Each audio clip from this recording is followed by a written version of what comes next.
Hi everyone. So we're picking up where we left off. We're on Exodus 16. Then the whole community of Israel set out to Elim to journey into the wilderness of Sin, before Elim and Mount Sinai. They arrived there on the 15th day of the second month, 1 month after leaving the land of Egypt.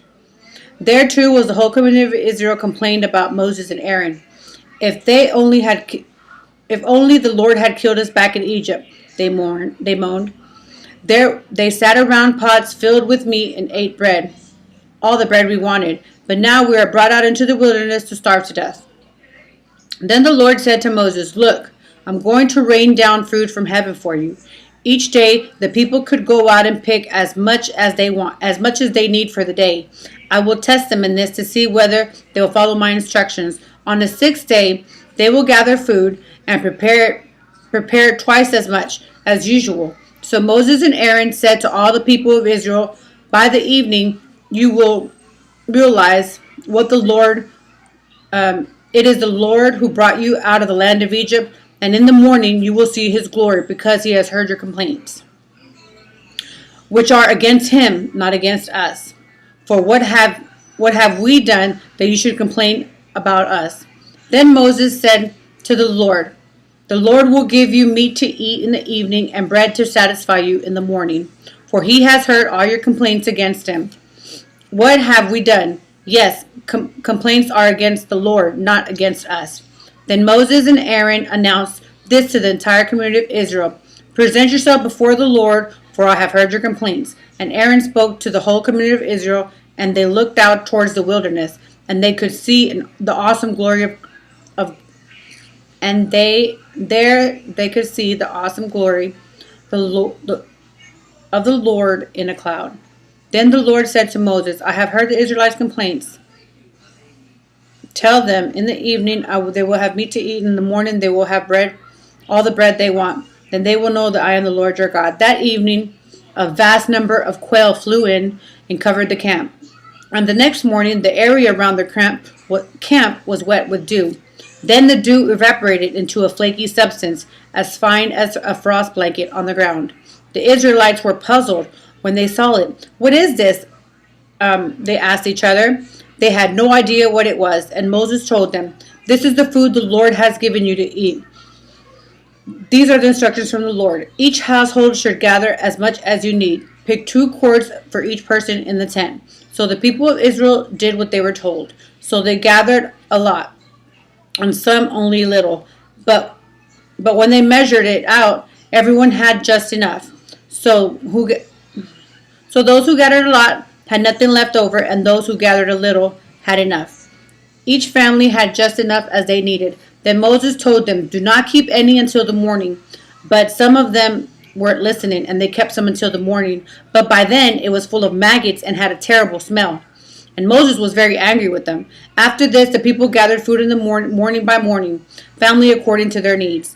As the sun became hot, the flakes they had not picked up melted away and disappeared. On the 6th day they gathered twice as much as usual, 4 quarts for each person, instead of 2.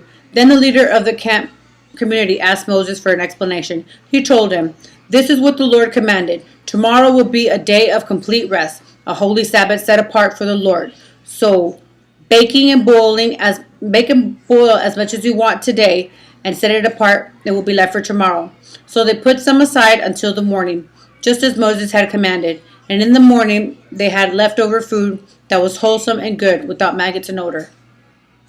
Moses said, "Eat this food today, for today is the Sabbath day dedicated to the Lord.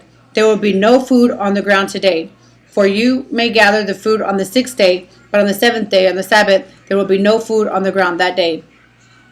Some of the people went out anyways, and on the 7th day they found no food. And the Lord asked Moses, "How long will these people refuse to obey me, my commandments and my instructions? They must realize that the Sabbath is the Lord's gift to you.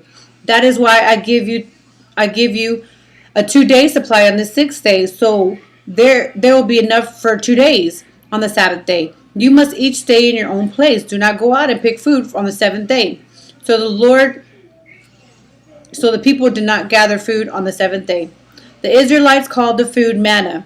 It was white like a coriander seed and tasted like honey wafers. Then Moses said, "This is what the Lord has commanded. Fill 2 quarts of containers with manna to preserve for the descendants. Then later generations will be able to see the food that I gave you out in the wilderness when I had freed you from Egypt." Then Moses said to Aaron, "Get a jar and fill it with 2 quarts of manna. Put it in a sacred place before the Lord's presence, it for all the future generations." Aaron did just as the Lord commanded to Moses.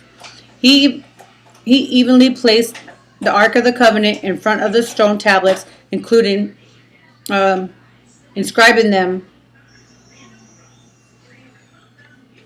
Inscribed with the terms of the covenant. So the tablets have the terms of the covenant on there. Oh, so the people of the Israelites ate manna for 40 years until they arrived to the land where they were supposed to settle, where they would settle. They ate manna until they came to the border of the land of Canaan. The containers used to measure the manna was an omer, which was 1/10 of an eber and held about 2 quarts. And we are going to stop there, and that is Exodus 16:36.